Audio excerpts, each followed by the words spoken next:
أعوذ بالله من الشيطان الرجيم. بسم الله الرحمن الرحيم. السلام عليكم ورحمة الله وبركاته. إن الحمد لله نحمده ونستعينه ونستغفره ونعوذ بالله من شرور أنفسنا ومن سيئات أعمالنا. من يهده الله فلا مضل له ومن يضلل فلا هادي له. أشهد أن لا إله إلا الله وحده لا شريك له وأشهد أن محمدا عبده ورسوله لا نبي بعده. اللهم صل وسلم وبارك على رسولنا محمد وعلى آله وأصحابه ومن تبعهم بإحسان إلى يوم الدين. أما بعد رب اشرح لي صدري ويسر لي أمري واحلل عقدة من لساني يفقهوا قولي. Bapak-bapak, ibu-ibu jamaah sholat maghrib Masjid Hajah Nuriyah yang dimuliakan Allah, marilah kita sama-sama memanjatkan rasa syukur kita kepada Allah Subhanahu wa Ta'ala. Allah telah memberikan kita kenikmatan, baik kenikmatan batiniah maupun kenikmatan.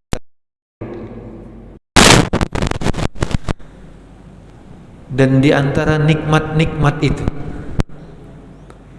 adalah nikmat yang hakiki, adalah nikmat yang ketika Allah berikan kita di akhirat kelak. Dan kita berdoa kepada Allah Subhanahu wa Ta'ala, semoga Allah memberikan kita kenikmatan di akhirat kelak. Amin ya rabbal alamin. Salawat dan salam selalu tercurah kepada Nabi kita Muhammad sallallahu alaihi wa ala alihi wasallam. Beliau adalah kecintaan kita. Beliau adalah uswatun hasanah bagi kita. Dan kita berdoa kepada Allah bahwa kita dimasukkan ke dalam golongan umatnya ketika di akhirat kelak. Amin ya rabbal alamin. Pada kesempatan kali ini, karena ini adalah kajian tafsir, kemarin rame ada isu tentang yang pertama, Tuhan bukan orang Arab, ya apalah. Yang kedua adalah tentang bahwa agama Siti Khadijah itu disembunyikan. Mungkin pian ada yang mendengar lah. Tapi ulun kada membahas tentang itulah. Tapi kena ada menyerempet sedikit-sedikit nah gitu ta. Jadi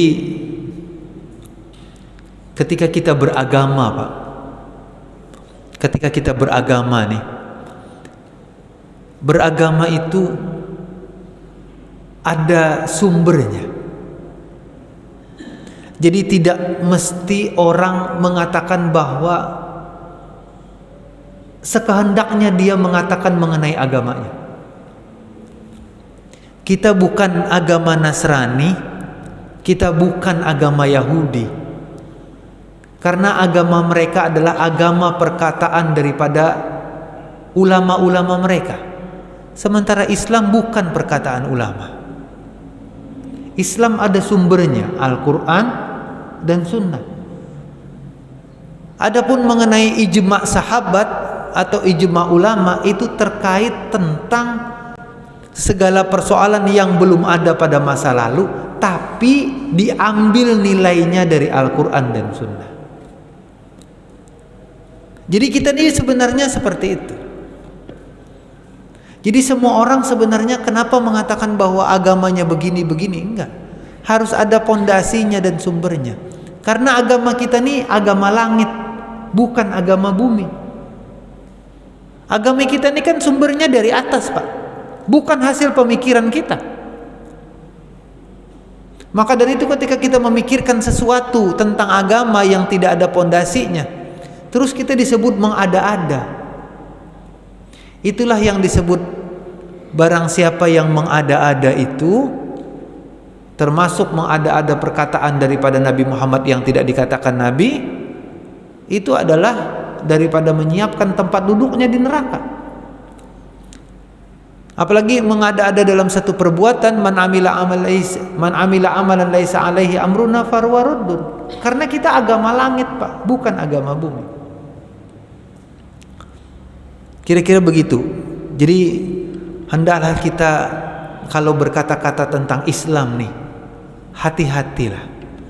Jangan sampai kita berkata-kata yang tidak ada pondasinya, lalu agama lain mentertawakan kita. Kira-kira begitu. Nah, Bapak dan Ibu sekalian yang dirahmati Allah, ulun membahas satu surah di dalam Al-Quran, yaitu surah Al-Baqarah, surah Al-Imran, Ali Imran, ayat 102 sampai 109. Kenapa ulun mengatakan ini menarik? Karena ternyata selama ini kita mengatakan sebagai umat yang amar ma'ruf nahi mungkar, atau umat yang terbaik, ummatan wasatan atau khairu ummah. Kira-kira bagaimana? Di sini disebutkan, Pak, 102 disebutkan, ya ayyuhalladzina amanu taqullaha haqqa tuqatih wa la tamutunna illa wa antum muslimun. Pian hafal.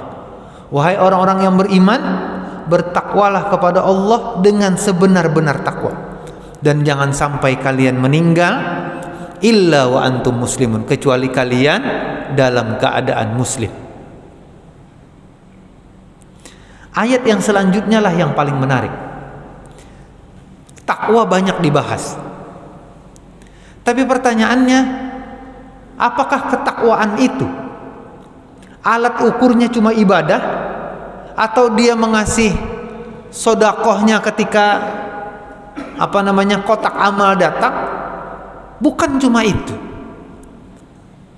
Jadi ketakwaan itu bukan cuma dilihat dari ibadahnya atau amal soleh, kedermawanannya, zakatnya dan lain sebagainya. Tapi Al-Quran ada kata-kata wow di situ. Hakikat orang yang bertakwa ada dan di situ. Ya ayyuhalladzina amanu taqullah, wahai orang-orang yang beriman, bertakwalah kepada Allah sebenar-benar takwa. Lalu kaitan ayat selanjutnya, wa'tasimu bihablillahi jami'a. Jadi antara ketakwaan dan berpegang di tali, dari tali pada tali Allah Subhanahu wa taala, wala tafarraqu, dan kalian jangan berpisah, itu adalah ekses daripada ketakwaan seseorang. Semakin bertakwa seseorang, maka dia tidak ingin membuat firqah di dalam agamanya. Itu hakikatnya, Pak. Karena buat apa kita bertakwa tapi kita membuat firqah-firqah? Kita membuat kelompok-kelompok. Wadhkuru ni'matallahi 'alaikum, dan ingatlah daripada nikmat yang Allah berikan kepada kalian. Id kuntum a'da'an fa'allafa baina qulubikum fa asbahtum bi ni'matihi ikhwana wa kuntum 'ala syafa hufratin minan nari fa anqadhakum minha kadzalika yubayyinullahu lakumul ayati lakum ayatihi la'allakum tahtadun. Allah lah yang membuat hati-hati kalian lembut dan menjadikan kalian dengan nikmatnya saling bersaudara satu sama lain. Akan ulun jelaskan asbabun nuzulnya ayat ini. Siapa, Pak, yang paling tidak suka dengan persaudaraan muslim? Waktu zaman dulu, yang paling tidak suka dengan persaudaraan Islam adalah orang Yahudi. Karena kalau Islam itu bersaudara dan kesatuan itu asasnya adalah persaudaraan, maka bersatunya umat muslim adalah petaka bagi yang lain. Bukan berarti umat muslim menguasai dengan kejam, jolim dan lain sebagainya, bukan itu. Karena ada kehirian daripada mereka itu. Makanya lantar do angkal Yahudu walan Nasara hatta tattabi'a millatahum. Orang Yahudi nggak terima, Pak, dengan persaudaraan suku Aus dan Khazraj saat itu. Apa yang terjadi? Satu ketika orang Yahudi lewat, suku Aus dan suku Khazraj itu ramai satu sama lain, bercerita, bersenda gurau, saling mengunjungi satu sama lain, saling bercerita satu sama lain, saling rangkul, ketika bertemu cipika-cipiki, berpelukan dan sebagainya. Hati mereka terikat satu sama lain. Orang Yahudi nggak terima ini. Lalu dia suruh orang untuk apa, Pak? Untuk menceritakan tentang masa lalu mereka. Diutuslah orang-orang Yahudi itu, orang yang suka membuat orang emosi, Pak. Wah, ini bahasanya kompor. Wah, ini bahasanya kompor. Kompor nih, Pak, yang paling bahaya. Datang dia, diceritakanlah kepada dua orang itu masa lalu mereka. Pada peperangan ini, peperangan ini. Mulailah. Ini kada usah susah-susah, Pak. Pian sudah berteman satu sama lain, melupakan masa lalu. Tiba-tiba ada orang bercerita di antara pian tentang masa lalu dua pian. Pasti pian akan mengingat dendam masa lalu. Ini yang dilakukan oleh orang Yahudi. Apa yang terjadi? Bersarik-sariklah mereka. Akhirnya mereka timbul fanatisme. Di dalam tafsir Ibnu Katsir dijelaskan timbul fanatisme di antara mereka. Aku nih suku Aus nih, aku nih suku Khazraj nih, aku nih ini nih, aku nih ini nih, aku nih ini, aku nih aku. Akhirnya mereka pulang ke rumah masing-masing dan memanggil kekawanan mereka menyiapkan senjata untuk perang selanjutnya. Sampailah berita itu kepada Nabi. Lalu Nabi berkata kepada suku Aus dan Khazraj. Apa kata Nabi? Apa bidakwal jahiliyati wa ana baina azhurikum. Apakah kalian meneru seruan jahiliyah nih, sedangkan aku di antara kalian? Lalu akhirnya mereka berdamai dan saling berpelukan satu sama lain. Pertanyaannya, kita sesama muslim nih saling bermusuhan satu sama lain nih, kita sebenarnya sedang mempraktekkan apa yang disebut Nabi jahiliyah. Padahal kita adalah merasa bebas dari jahiliyah, tapi jiwa-jiwa kita masih jahiliyah. Bapak dan Ibu sekalian yang dirahmati Allah,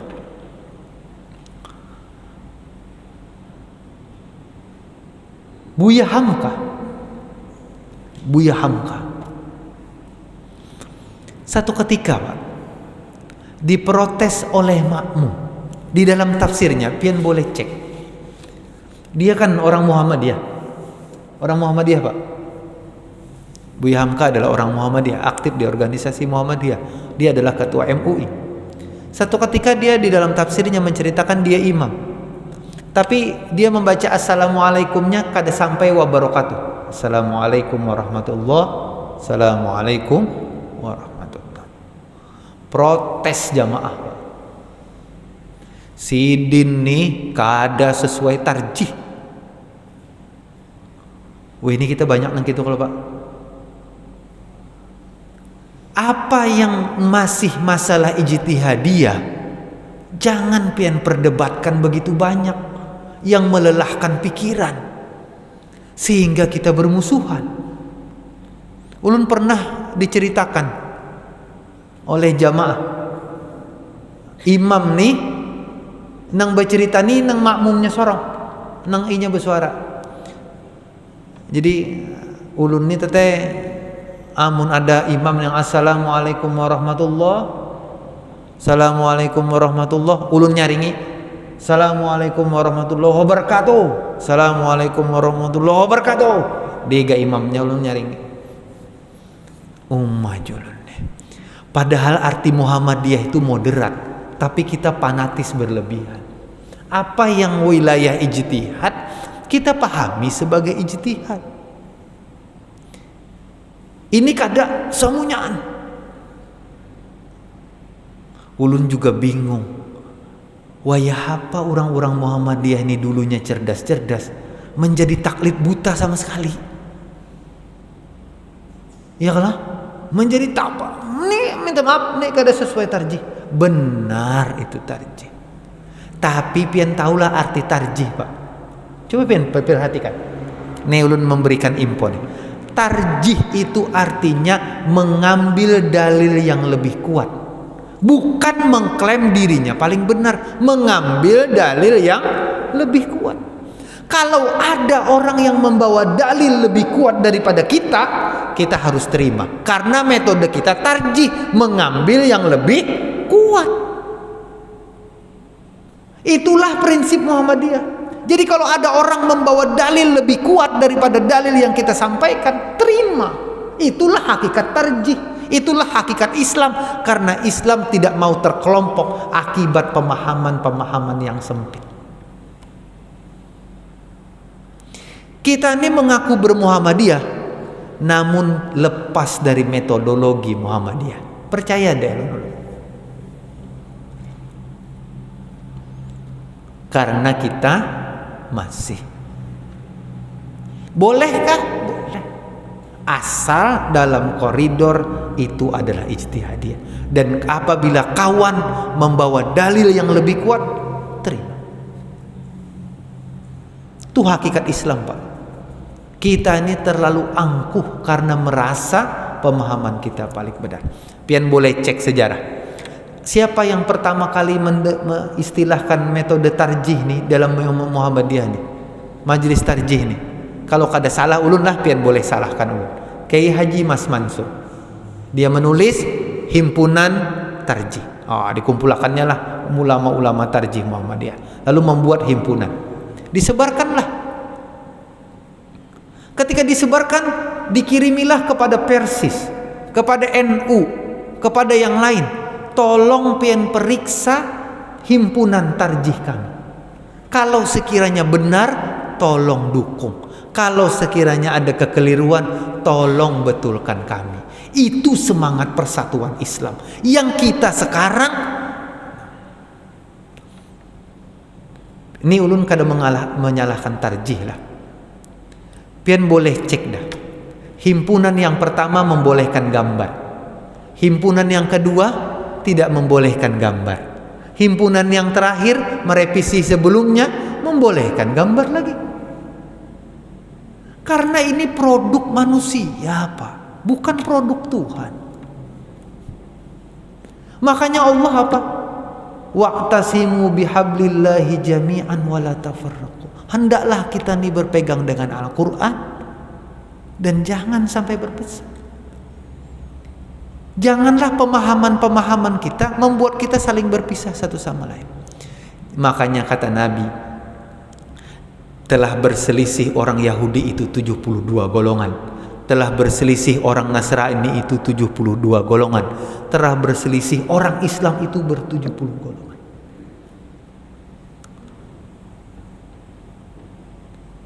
Apa hadis Nabi, Pak? Ini menarik, Pak. Ulun bacakan, Pak. Ini di dalam riwayat Imam Ahmad. Ini ada di dalam tafsir Ibnu Katsir. Ini boleh pian ulun jadi pegangan ulun hadis ini. Nabi Muhammad SAW bersabda, Inna ahlal katabaini iftaraku fi dinihim ala snataini wa sab'ina millah. Ujar Nabi, ahli-ahli kitab itu bercerai-berai dalam agama mereka menjadi 72 golongan. Lalu Nabi berkata, wa inna hadhil ummah, dan umat Islam nih, sataftariqu ala salasati wa sab'in, 73 golongan. Berarti lebih banyak malah. Nasrani dan Yahudi berapa, Pak? 72 nih disebutkan. Dalam riwayat yang lain ada yang lain. Nabi menyebutkan apa? Kulluha finnar, semua masuk neraka illa wahid, kecuali satu. Wahiyal jamaah, dia itu yang jamaah.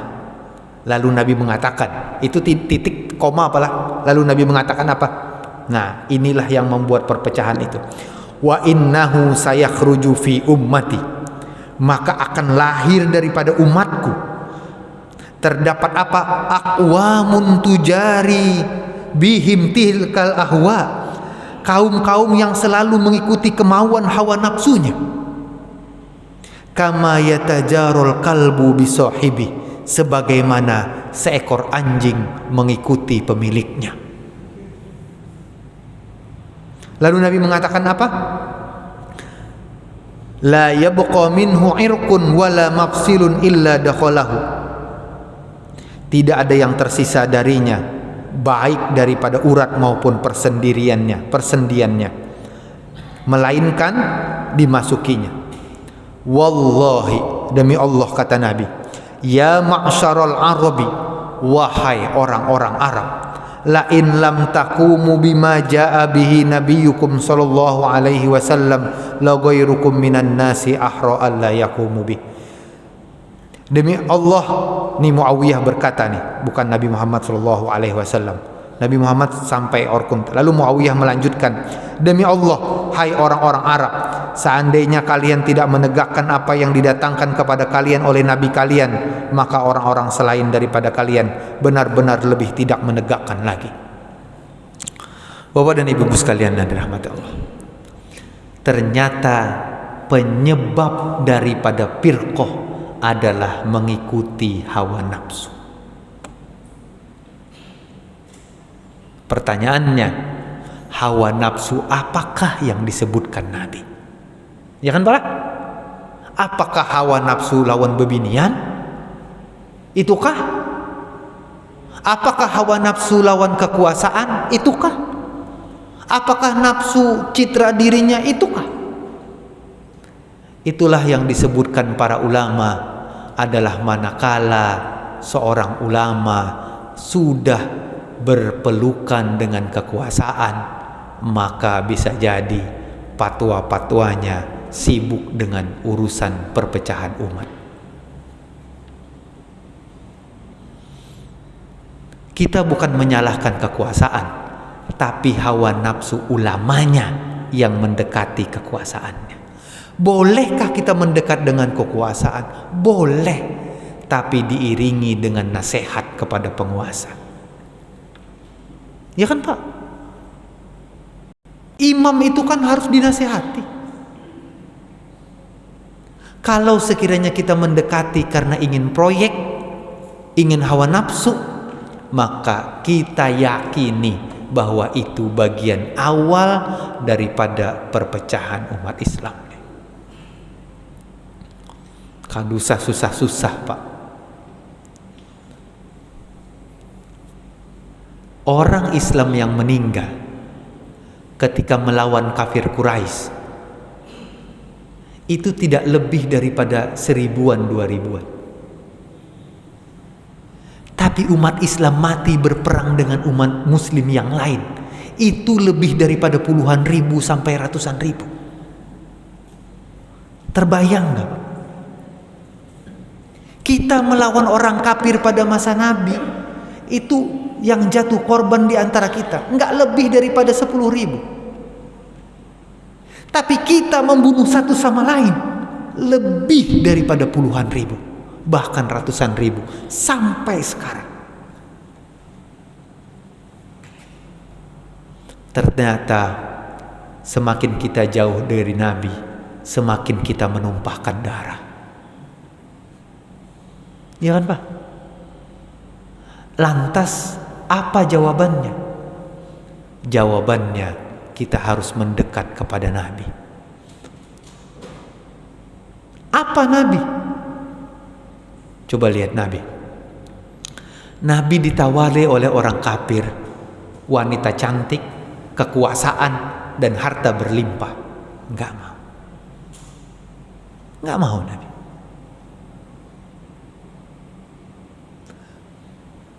Kenapa? Karena itu bisa jadi awal perpecahan umat Islam. Kalau sekiranya keluarga Nabi, Pak, ini keluarga Nabi, Pak, kalau sekiranya keluarga Nabi itu menerima zakat dan sedekah, kira-kira apa orang kafir bilang? Ternyata keluarga Muhammad menginginkan harta dan kekuasaan.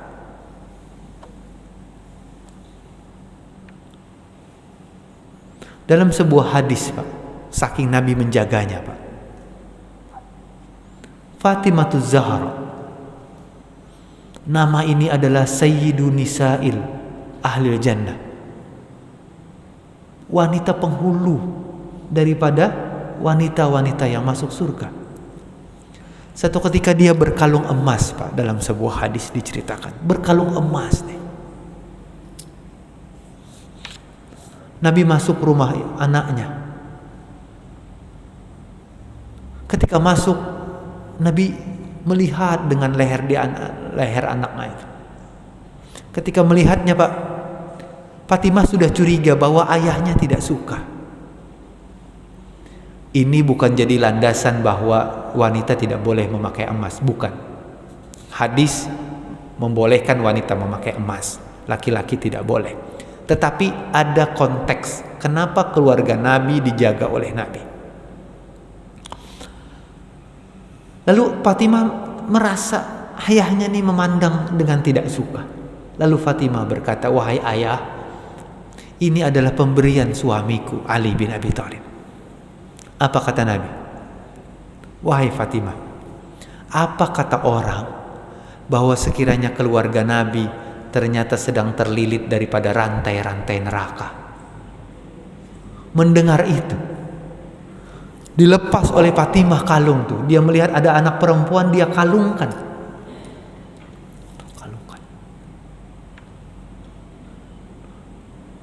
Lalu apa kata Nabi? Fatimah sudah selamat daripada neraka. Pertanyaannya kenapa, Pak? Nabi dan keluarga menjaga daripada niat untuk membangun Islam nih. Kalau kita benar-benar Islam, kita mestinya bersaudara. Jangan-jangan kita bukan Islam sebenarnya. Karena itu kita bermusuhan satu sama lain. Jangan-jangan itu. Hindarilah daripada kepentingan-kepentingan nih. Hawa nafsu nih yang merusak persaudaraan dan persatuan. Gara-gara kelompok pian pengen dapat proyek, pian menyambati kelompok Islam yang lain. Sedihkah kita umat Islam begitu? Ya kan, Pak? Sebagai gampang, kita ingin mendapatkan bantuan daripada masjid nih. Lalu kita menistakan pengurus-pengurus masjid di lain atau masjid yang lain. Jangan dibantu, masjidnya dipenuhi dengan bid'ah. Orang Islamkah itu? Orang bertakwakah itu?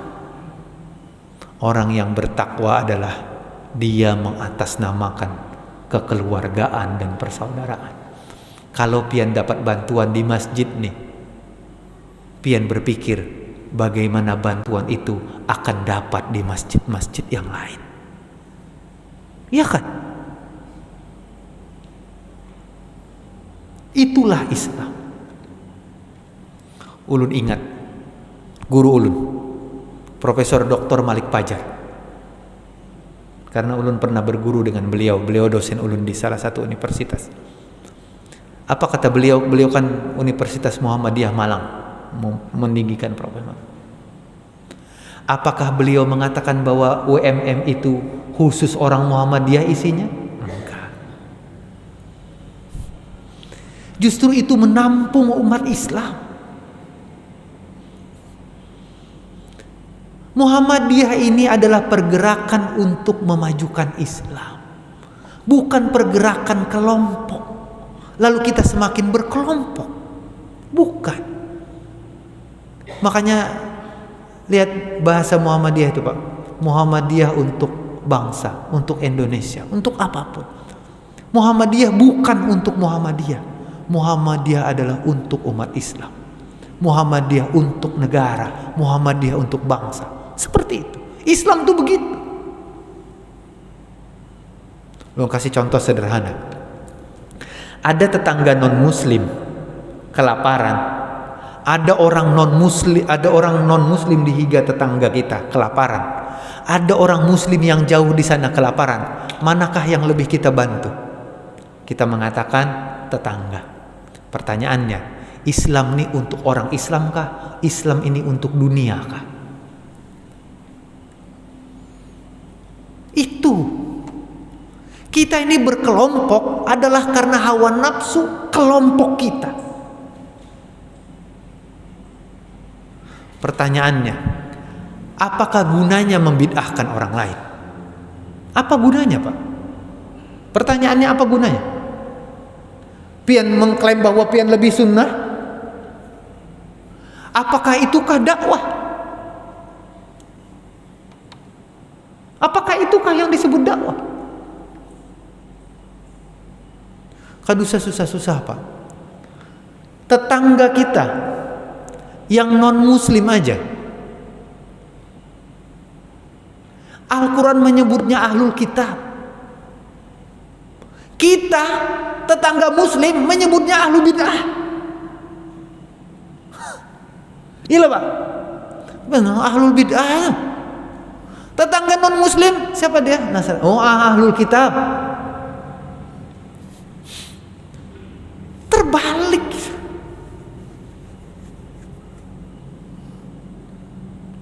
Makanya Pak, ulun berusaha Pak, secara pribadi. Ulun mau diundang orang, mau kelompok manapun, ulun terima Pak. Serius, karena niat ulun berdakwah.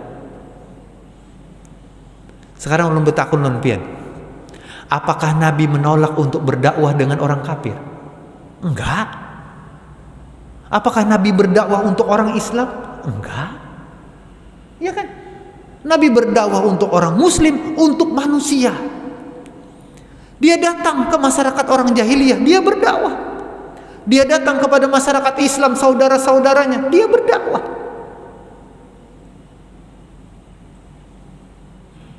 Itulah Islam, Pak. Makanya wa ma arsalnaka illa rahmatan lil alamin. Marilah kita pendekatan dakwah kita, janganlah pendekatan menghujat, tapi pendekatan persaudaraan. Coba pian, apa kata Buya Hamka, Pak? Ini Buya Hamka berkata, dia mengutip daripada Imam Syafi'i. Apa katanya? Pian pasti dengar nih. Imam Syafi'i menginjakkan kakinya di negeri Baghdad, kata Buya Hamka. Dia persilahkan orang menjadi imam jamaah sholat subuh. Hebatnya Imam Syafi'i. Orang tahu dia imam, tapi kalau dia ke kampung orang, dia tidak mau jadi imam. Mun kita kan paharaga imam. Imam Syafi'i.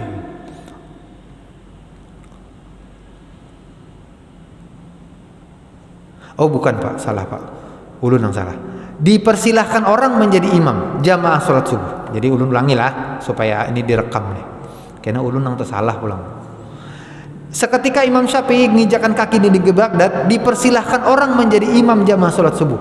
Namun beliau tidak membaca kunut, padahal sudah tahu bahwa beliau memandang kunut itu sesuatu yang sunnah. Lalu sehabis sholat ada orang bertanya, wahai Imam Syafi'i, kenapa anda tidak berkunut? Padahal menurut fatwa beliau berkunut. Lalu beliau jawab, di daerah Irak ini fatwa Imam Hanafilah yang terbiasa orang pakai. Rupanya beliau tidak mengganggu perasaan orang. Apakah beliau ketika itu juga baru datang? Apa kata Buya Hamka? Inilah masalah ijtihadiyah. tidak ada halangannya untuk bertasamuh dan berlapang dada. Tidak ada. Ulun mungkin pernah cerita di tempat ini atau di tempat yang lain. Imam Ahmad kalau berimam dengan imam yang kunut, beliau ikut kunut. Imam Ahmad. Kita nih Pak, aduh, Allahu a'lam. Mudah-mudahan kita Pak, Allah menyebutkan apa? Ini jangan-jangan menjadi kritikan tajam bagi kita nih. Ini jika ulun nih dihadapkan di ada Persis, ada NU, ada Muhammadiyah, ada jamaah-jamaah yang lain, jemaah umat Islam nih. Ayolah kita mulai bergandengan tangan lah. Apa katanya? Kata Allah Subhanahu wa taala, id kuntum a'daan fa'allafa baina qulubikum. Dulu kamu tuh bermusuhan dan kami saudarakan. Kami lembutkan hati kalian lalu kami saudarakan. Sekarang kita sudah Islam namun kita bermusuhan. Jangan-jangan hati kita sudah mulai mengeras satu sama lain. Ini ada ustadz palah. Ini ulun minta maaf lah. Ada ustadz ini bagus hafalannya. Oh, pojok kiri atas, pojok kiri bawah, kanan atas, kanan bawah. Posisinya ada di tengah-tengah. Misalkan ayat Quran, hadis Nabi. Lalu ustadz lain kata, buat apa ceramah pakai kiri atas, kiri bawah? Buat apa? Pertanyaan ulun, mengapa Sidin repot? Kok Sidin nang uyuh sorongan mengkritik orang? Iya kan? Amun itu saudara pian, dukung. Ustadz itu bagus, hafalannya bagus, Sidin itu berprasangka baik. Jadi kalau Sidin menyebutkan ke kiri atas, oh Ustadz nih hafal, mudah-mudahan anak ulun kayak Sidin. Itu ini kada apa tuh? Ulama-ulama kita kada dabang nang kitu, padahal Sidin hafal Quran semuanya. Kada dabang kiri atas, kanan bawah. Ustadznya aja sering berkelahi satu sama lain Pak. Ulun juga bingung setiap nonton YouTube. Ini berkelahi, ini berkelahi, ini berkelahi, ini berkelahi. Lebih baik ulun jadi penonton kayak pian juga lah. Ulun takutan nih jadi ustadz. Ulun kalau pina termasuk nambah kelahi juga. Hah? Iya belah. Ulun ingat Pak, di tempat masjid ini lagi ulun muda Pak. Lagi ulun muda nih.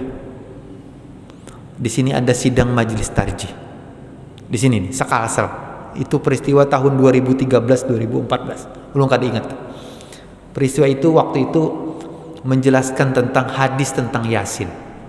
Jadi kata pemateri, hadis Yasin nih banyak yang dhaif.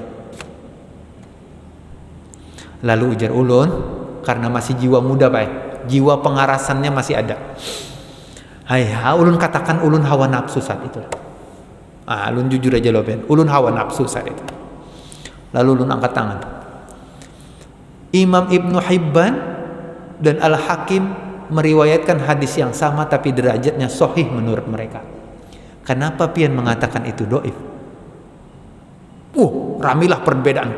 Pendapat. Satu ketika Ustadz Mas'udi melihat anak muda nang pengarasan nih Pak. Dia bangun, dia tarik ulun ke belakang. Awat, kita selesaikan ini dengan damai aja, karena ini perkara agama. Jangan berkaras-karasan. Itu hati ulun damai seketika. Inilah benar nih. Kenapa ulun berkaras-karas tuh? Gunanya untuk ulun berkaras tuh apa? Ulun pikirkan. Makanya ulun kalau ada Ustadz Mas'udi ulun cium tangan. Dia guru ulun, melajari ulun tentang bagaimana kita seharusnya berdiskusi, bermusyawarah tentang agama. Pian melihat ulun sudah Tuhan kini Pak. Padahal anumnya karas buta lalu. Sampai abah ulun mengatakan, di dunia ini kada denang karas kayak ikam teh. Ujar ulun apa ulun? Seluruh manusia di dunia ini Pak Elah jalan di jalan A, ulun akan tetap di jalan B ulun. Biar ulun sorongan.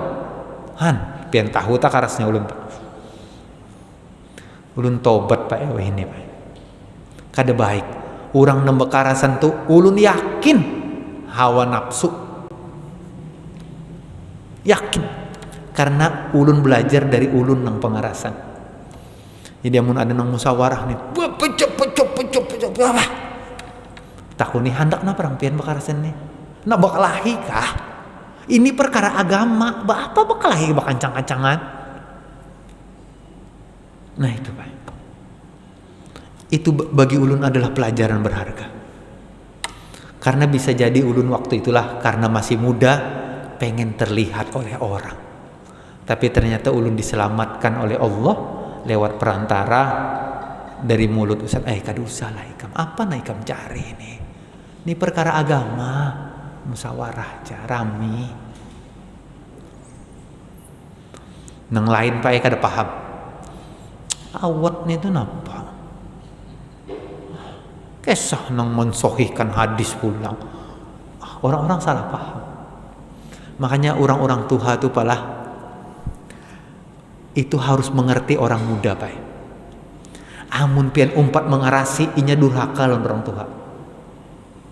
Bawai jana begamata, inya lintuk Pak. Coba aja.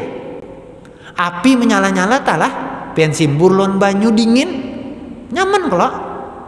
Coba pian simbur lawan bensin. Nang ada nih kita bermusyawarah, nang ada api, nang lain api, nang lain siap-siap menyawan, nang mana aku siram bensinnya aja. Kita jangan nang kayak itulah kita sebagai orang muslim. Dan ulun mengajak kepada pian-pian seberataan. Mulai wahini Pak. Semunyaan orang muslim tu pian pandang dengan pandangan persaudaraan. Mulai wahini. Siapa aja. Ada orang minta bantuan non pian. Nih mazhab mana nih? Mazhab sebelah kah? Mazhab mana? Ini jamaah.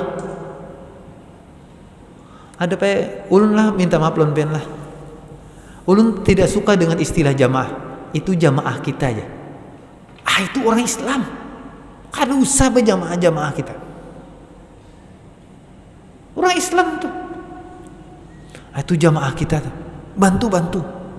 Boleh pian bantu. Tapi kita membantu sesama muslim nih sama. Jangan pian beda-bedakan. Ini ahlu bid'ah. Hanya katuju nang kini. Bapak dan ibu sekalian yang dirahmati Allah. Maka itu wal takum minkum ummata yad'una ilal khairi wa ya'muruna bil ma'ruf wa yanhauna 'anil munkar. Kenapa ayat itu? Ayat wal takum minkum ada setelah ayat sebelumnya tentang mereka saling bermusuhan satu sama lain. Kenapa? Karena harus ada di antara umat Islam yang menyadarkan kelompok-kelompok Islam. Ini penting Pak. Sekarang kita di mana Pak? Jangan-jangan kita termasuk daripada kelompok itu, atau kita kelompok yang menyadarkan kelompok-kelompok lain. Ajan Pak. Allahu Akbar. Kita berdoa kepada Allah Subhanahu wa taala. Semoga Allah menyatukan hati orang-orang Islam nih. Semoga Allah melembutkan hati orang-orang Islam nih. Dia memandang saudaranya dengan pandangan persaudaraan. Karena Allah menyebutkan fa asbahtum bi ni'matihi ikhwana. Allah telah mempersaudarakan kita. Allah melembutkan hati kita. Namun jangan sampai kita yang membuat hati kita semakin keras dan kita akhirnya bermusuhan sesama saudara kita. Semoga Allah memberi hidayah kepada pemimpin kita dan kepada ulama kita dan kepada kita semua, dan Allah mengampuni dosa pemimpin kita, dosa-dosa ulama-ulama kita, dosa-dosa kita dan dosa-dosa orang tua kita. Semoga Allah mengumpulkan kita di akhirat kelak ke dalam surganya. Amin ya rabbal alamin. kita tutup dengan baca kafaratul majlis. Subhanakallahumma bihamdika asyhadu an la ilaha illa anta astaghfiruka wa atubu ilaik. Assalamualaikum warahmatullahi wabarakatuh.